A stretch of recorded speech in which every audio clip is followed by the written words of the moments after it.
Sabe quando você compra uma coisinha por impulso e depois descobre uma história que nem imaginava por trás? Aconteceu comigo. Um carrinho de madeira, sabe? Amarelo, super fofo, baratinho, para dar pro meu neto. Menos de, sei lá, $1. Só que aí eu fui ler e descobri sobre risco de chumbo em tinta barata, principalmente amarela, vermelha, comum em brinquedo. O carrinho, claro, ficou bem longe dele. Nossa, que situação. Mas é um exemplo pequeno, né? Que toca num ponto gigantesco. O custo real das coisas que a gente consome quase nunca está ali visível na etiqueta. Existem os impactos ocultos, né? No planeta, na nossa saúde, na vida das pessoas que fazem os produtos. A gente vive cercado por objetos com história, com futuro, que a gente simplesmente desconhece. Como guia as ideias do livro Inteligência Ecológica, do Daniel Goleman. A missão aqui é tentar entender melhor esses impactos, sabe? E como a gente pode desenvolver uma consciência maior sobre eles. Uma inteligência ecológica, como ele chama. Isso mesmo. É como se fosse uma forma de perceber as camadas escondidas do nosso mundo material. E essa necessidade, olha, vai muito além do chumbo no brinquedo. Pensa só nas escolhas de tecnologia que a gente fez lá atrás, numa época com bem menos consciência ambiental, né? Usar carvão para gerar eletricidade, por exemplo, ou a onipresença dos plásticos de petróleo, a infinidade de compostos químicos sintéticos que tem em tudo. É verdade. Escolhas que trouxeram conveniência, sim, claro, mas deixaram um legado bem complicado. Hoje as consequências estão aí, né? Poluição do ar, lixo plástico, toxinas no ambiente, no nosso corpo. Fica difícil ignorar. E é justamente aí que o Goleman entra com esse conceito de inteligência ecológica. Não é só sobre QI ou a inteligência emocional e social que ele já explorou antes, sabe? É a capacidade de entender como sistemas naturais funcionam e como as nossas ações humanas impactam esses sistemas, para a gente poder viver de um jeito mais sustentável, né? E o curioso é que nossos sentidos não ajudam muito nisso, né? Tipo, a gente não consegue ver o aquecimento global acontecendo aos pouquinhos, ou sentir toxinas invisíveis se acumulando. É algo que a gente precisa aprender a perceber. Exatamente. A gente não tem um alarme biológico para esses perigos modernos, assim, graduais, invisíveis. A gente precisa de informação, de dados. E a ciência que busca quantificar esses impactos é a ecologia industrial. Ela meio que junta química, física, engenharia, ecologia, para entender a pegada dos produtos humanos na natureza. E parece que a ferramenta principal para fazer essa contabilidade ecológica é a análise de ciclo de vida, a ACV. Ouvi dizer que ela surgiu lá nos anos 60, num estudo da Coca-Cola, comparando garrafa de vidro e de plástico. Foi isso? Sim, a ACV, ou a análise de ciclo de vida, ela é fundamental. Ela basicamente, assim, desmonta um produto, sabe? Analisa todas as etapas, desde tirar a matéria-prima lá na origem, o berço, o berço, até o descarte final, o túmulo. E aí mede os impactos em cada uma dessas fases. Mesmo para algo que parece simples, tipo... Até para um pote de vidro comum, que a gente usa para geleia, por exemplo. Os ingredientes básicos são areia, soda cáustica, calcário, mas a ACV revela uma rede enorme por trás disso. A energia usada na fábrica, o transporte dos materiais, a produção de cada químico. Tudo tem sua própria cadeia, seus próprios impactos. A gente descobre, por exemplo, que alguns compostos tóxicos, tipo os COVs, compostos orgânicos voláteis, sabe? Ligados a problemas de saúde, eles podem vir não dos vidros em si, mas da embalagem plástica que usaram para transportar o pote. Nossa, então a análise vai fundo mesmo. E o que ela mede exatamente? Quais são os parâmetros? Mede muita coisa. Emissão de gases de efeito estufa, tipo CO2, consumo de água, geração de resíduo tóxico, uso de energia. No caso do pote de vidro, a ACV mostra que usar vidro reciclado faz uma diferença enorme. Economiza matéria-prima, claro, mas também muita água e reduz bastante a emissão de CO2. Faz todo sentido. E se um pote de vidro já é complexo desse jeito, eu fico imaginando algo como um carro. Um carro é ordens de magnitude mais complexo. Centenas de milhares de pontos de análise às vezes. Mas o interessante na ACV de um carro é que muitas vezes o maior impacto ambiental não vem nem da fabricação, vem do uso do carro ao longo da vida útil dele. A queima de combustível, né? Entendi. E essa análise toda do berço ao túmulo faz a gente pensar sobre o destino final das coisas, né? Aterro sanitário não parece uma solução muito inteligente. Definitivamente não é. E é por isso que surge a ideia do cradle to cradle. Do berço ao berço. Isso, popularizada pelo William McDonnell. A meta é criar produtos cujos materiais possam ou ser totalmente biodegradados, virando nutriente para a natureza, ou ser infinitamente reciclados em novos produtos de alta qualidade sem perder valor. Um ciclo fechado, como na natureza mesmo. Bem diferente do cenário atual, onde reciclar às vezes significa só... Reciclar nossas toxinas, como diz o próprio McDonald. Muitos produtos já carregam materiais problemáticos desde o design, sabe? E a reciclagem convencional acaba só mantendo essas toxinas em circulação. Isso complica bastante aquela ideia de algo ser simplesmente verde ou não verde. Pega uma camiseta, por exemplo.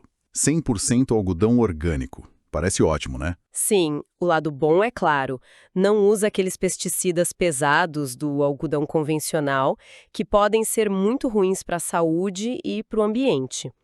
Mas a história não termina aí, né? O cultivo de algodão, mesmo orgânico, consome uma quantidade absurda de água. Fala-se em milhares de litros para uma única camiseta. Tem exemplos trágicos, como o que aconteceu com o Mar de Aral. Secou praticamente. E tem mais coisa aí, né? Tem. O processo de tingimento. Mesmo o fio orgânico precisa ser processado, tingido, e isso muitas vezes usa químicos, alvejante, fixador, corante, que podem ser tóxicos, poluir muita água, porque o algodão não pega tinta fácil, sabe? E tem relatos de problemas sérios de saúde em trabalhadores de tinturaria. Quer dizer que, na prática, é quase impossível fazer uma escolha perfeita. A gente sempre acaba escolhendo o menos pior, talvez. Muitas vezes é entender os prós e contras, os trade-offs. Outro dilema clássico: sacola de papel ou saco plástico? Ah, essa é velha. Pois é, o plástico é um desastre visível, né? Nos oceanos, na paisagem, demora séculos para sumir. Mas o papel, por outro lado, exige mais energia e polui mais água na produção, segundo algumas análises, e ainda gera metano, um gás estufa potente nos aterros. E a resposta inteligente seria? Nenhuma das duas. Eu trouxe a minha sacola reutilizável. É a opção com menor impacto disparado. A gente viu até moda surgir em torno disso. Lembra daquela bolsa I'm not a plastic bag? Lembro, claro. Essa complexidade toda vale também para coisa de saúde, imagino. Lembro quando surgiram os donuts sem gordura trans. Ok, beleza, tiraram a gordura trans, mas o produto continuava sendo uma bomba de açúcar e farinha refinada. Não era saudável. Exatamente, ou a dificuldade que o próprio Goleman conta no livro ao tentar fazer a edição de forma verde. Conseguiu o papel reciclado sem cloro, ok, créditos de carbono, mas as tintas, mesmo as ditas à base de soja, tinham pouquíssima soja e ainda precisavam de solventes tóxicos para limpar as máquinas. Fica muito claro, então, que falta informação crucial para a gente na hora da compra. E essa falta de informação, essa opacidade, vamos dizer, muitas vezes beneficia quem vende, né? Não quem compra ou o planeta. A pressão por preço baixo pode levar a fabricante a cortar custos justamente onde não devia. Segurança, salário, meio ambiente. Exato. Mercado só funciona bem quando tem informação, né? E é aqui que entra a ideia de transparência radical, que é essa divulgação ampla, organizada, acessível, dos impactos ocultos dos produtos. E não é algo totalmente novo se a gente pensar. Ânforas romanas de azeite já tinham selos detalhados: origem, peso, inspetor. Era uma forma de transparência. Interessante. E hoje, como isso se manifesta? Quais são os exemplos atuais? A gente vê algumas coisas. Rótulos de pegada de carbono em alguns produtos, tipo umas batatas fritas lá na Inglaterra que diziam quantos gramas de CO2 foram emitidos no ciclo todo. E estão surgindo plataformas digitais para isso, como o Good Guide, que foi fundado pelo Darrell Brook. Good Guide. Qual a ideia por trás dele? É criar um banco de dados gigante que avalia milhares de produtos, de higiene, limpeza, comida, com base em critérios de saúde, ambientais e sociais. Eles pegam informações de centenas de fontes, ONGs, estudos científicos. A meta é oferecer uma nota simples, fácil de consultar na hora da compra, pelo celular, talvez, para ajudar a gente a escolher melhor. Tipo um raio-x do produto ali, na palma da mão. Exatamente essa a ideia. Outro exemplo é o Skin Deep, do Environmental Working Group, focado em cosméticos. Ele classifica ingredientes e produtos de acordo com riscos potenciais para a saúde. O poder disso tudo é transformar esses impactos que hoje são invisíveis em fatores reais de decisão no mercado. A competição não seria só por preço, mas por quem é mais saudável, mais sustentável, mais ético. Mas aí vem a pergunta, né? Será que as pessoas, na correria do dia a dia, no supermercado, realmente usariam essa informação? A gente entra na loja e é bombardeado por promoção, embalagem colorida. É um desafio real, sim. Nossa atenção é limitada. Muitas vezes a gente cai no que chamam de satisficing. Satisficing. O que é isso? É comprar o que já conhece, o que parece bom o suficiente, sabe? Por pura inércia. A gente não otimiza a escolha. E a emoção, muitas vezes, fala mais alto que a razão na hora H. Pesquisas de neuroeconomia mostram isso. A decisão final pode depender da emoção mais forte que a gente associa a um produto. E como a informação sobre riscos, sobre esses impactos negativos, entra nessa equação emocional? Pela amígdala. É o nosso detector de fumaça no cérebro, digamos assim. Ela reage a perigos potenciais, mesmo que a informação seja sutil ou incompleta. É a lógica do melhor prevenir do que remediar. Isso ajuda a explicar porque depois de alguns recalls de produtos chineses, por exemplo, muita gente passou a ter receio de tudo que vinha da China, mesmo que a maioria dos produtos fosse segura. A amígdala dispara um alarme meio geral. E ela também pode gerar uma espécie de repulsa, certo? Se a gente associa a marca a algo ruim. Sim, uma aversão quase neural. Se a gente associa uma marca a trabalho infantil ou a dano ambiental grave, isso pode ativar áreas do cérebro ligadas à repulsa e influenciar a nossa escolha mesmo que a gente nem perceba conscientemente. A reputação da marca pesa. Então, para essa informação ecológica ou social funcionar de verdade, ela precisa ser muito simples e direta e disponível na hora da compra. Perfeito! O exemplo do supermercado Hannaford, lá nos Estados Unidos, é ótimo para ilustrar isso. Eles colocaram um sistema super simples de estrelas, de 0 a 3, indicando o valor nutricional dos produtos, bem ali na etiqueta de preço. Fácil de ver, fácil de entender na hora. O resultado, as vendas de produtos com 3 estrelas aumentaram bastante e as dos produtos sem estrela caíram. Ou seja, as pessoas usaram a informação porque ela era acessível e útil no momento da decisão. E o poder dessa informação se multiplica quando ela circula em redes, né? Hoje em dia. Com certeza!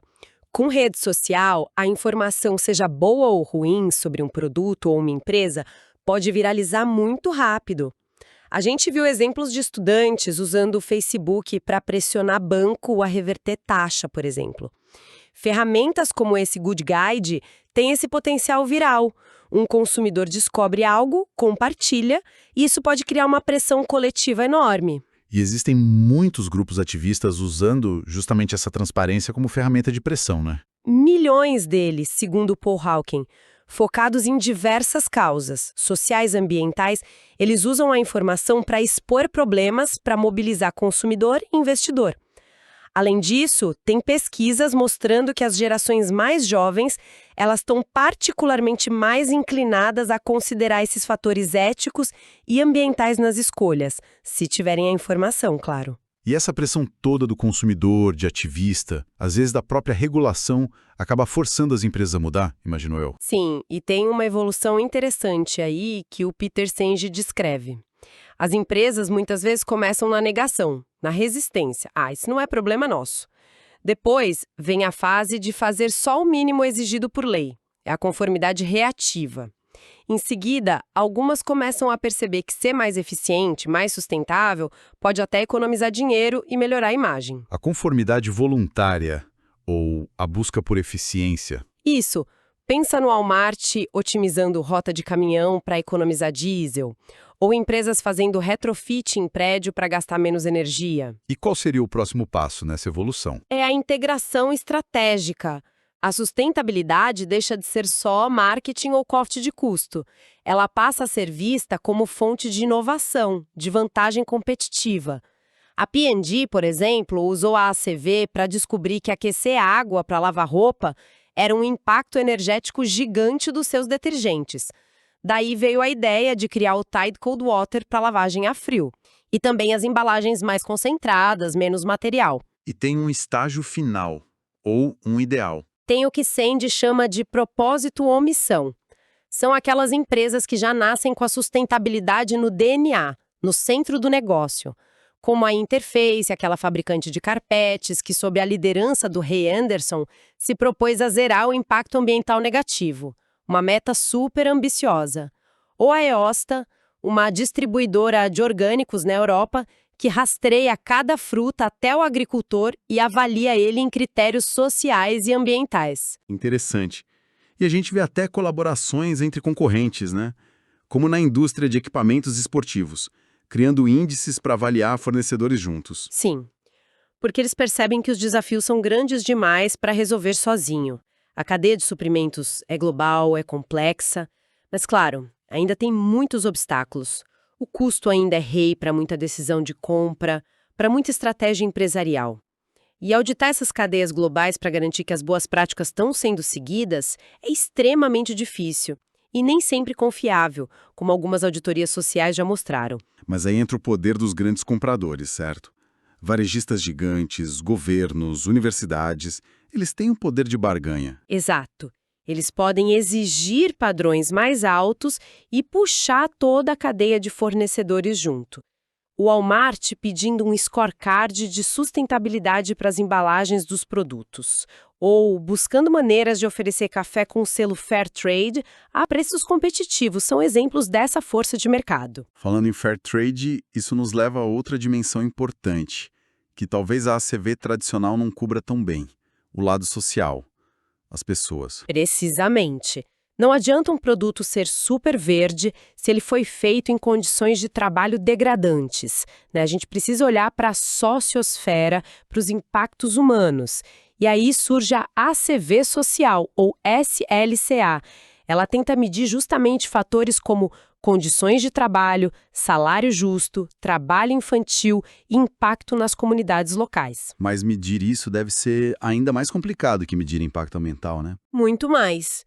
Como você obtém dados confiáveis sobre trabalho infantil, por exemplo, se é uma prática ilegal e escondida? Muitas vezes, a SCLC precisa usar abordagens mais qualitativas, sabe? Tentar identificar os pontos quentes, os setores ou regiões onde os riscos sociais são maiores.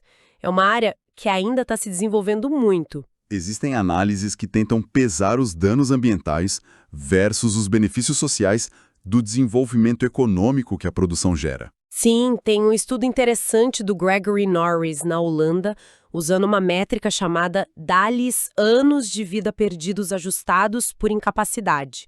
Ele comparou os danos à saúde causados pela poluição da energia usada para fazer produtos importados pela Holanda, com os potenciais benefícios à saúde que o desenvolvimento econômico gerado por essa produção poderia trazer lá nos países de origem. A conclusão é complexa, mas basicamente, em países muito pobres, se o dinheiro for bem investido em saúde, educação, o benefício social pode, em tese, superar o dano ambiental local. Mostra como os trade-offs são difíceis. Nossa, que complexo. E selos como o Fair Trade são uma tentativa de garantir pelo menos alguns desses aspectos sociais positivos, né? Exato. É um mecanismo para isso. E o exemplo do Walmart conseguindo vender café Fair Trade de forma competitiva, ele mostra que é possível, com escala e reengenharia da cadeia, eliminando intermediário, otimizando logística, dá para combinar o social com um preço mais acessível. Olhando para frente, então, parece que não basta só analisar e escolher melhor o que já existe. A gente precisa reinventar muita coisa, né? Processos industriais antigos. Sem dúvida. Muitos processos industriais que a gente usa hoje foram criados numa era de energia barata e quase nenhuma preocupação ambiental. Os fornos de vidro, por exemplo, o design básico mudou pouco em mais de 150 anos. São super ineficientes energeticamente, novas tecnologias estão surgindo, mas a transição é lenta, claro. Mas existem inovações promissoras aparecendo, coisas que podem mudar o jogo. Há muitas, desde coisas bem específicas, tipo vacinas para reduzir o metano que ovelha e vaca emitem, até softwares que tentam prever se uma nova molécula química vai ser biodegradável ou tóxica antes mesmo de ser criado em laboratório.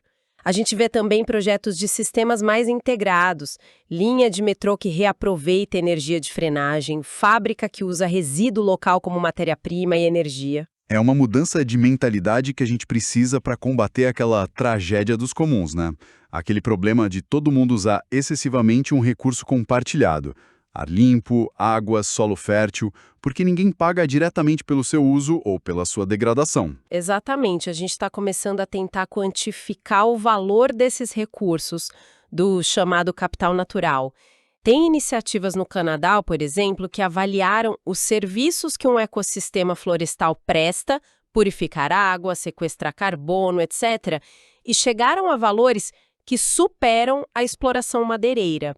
Isso abre portas para, quem sabe, no futuro a gente conseguir taxar produtos com base no dano ambiental real que eles causam. Mas a regulação governamental costuma ser lenta, né? Sofre pressão de lobby. É aí que a transparência radical volta a ser tão poderosa. Ela funciona como um mecanismo de mercado. Se os consumidores têm a informação e usam essa informação para escolher, as empresas são incentivadas a melhorar para competir. Acaba alinhando, pelo menos em parte, o lucro com o bem público. É a ideia do fazer o bem para se sair bem. Pode ser mais rápida e eficiente que esperar por lei, em muitos casos. Parece então que a transparência era meio que a peça que faltava para o livre mercado funcionar de um jeito mais alinhado com nossos valores mais amplos, ecológicos, sociais. Pode ser que sim, permitindo que milhões de escolhas individuais, mas agora informadas, direcionem coletivamente a economia para um caminho mais sustentável e mais justo. Então, o que fica dessa nossa conversa, eu acho, é que a gente vive imerso num mundo de objetos com histórias ocultas, cheias de impactos que a gente não vê. E desenvolver a nossa inteligência ecológica é justamente aprender a ler essas histórias, a entender nossa conexão profunda com todos esses sistemas complexos. Exato. E a transparência radical surge como uma ferramenta com um potencial transformador imenso, capaz de mudar como a gente compra, como as empresas produzem e talvez o futuro que a gente vai construir. Fica até uma provocação para a gente pensar, né? Já que a gente viu como tudo está conectado na cadeia de um simples pote de vidro, como é que essa percepção de interdependência, de consequências ocultas, pode mudar a nossa forma de encarar outros sistemas complexos? Na nossa vida, no trabalho, na sociedade. Ou ainda, se reciclar hoje pode ser só reciclar toxinas, como dizem, qual é o próximo passo? Individual, coletivo, para a gente realmente redesenhar as coisas rumo ao berço, onde o conceito de lixo, de desperdício, simplesmente deixe de existir.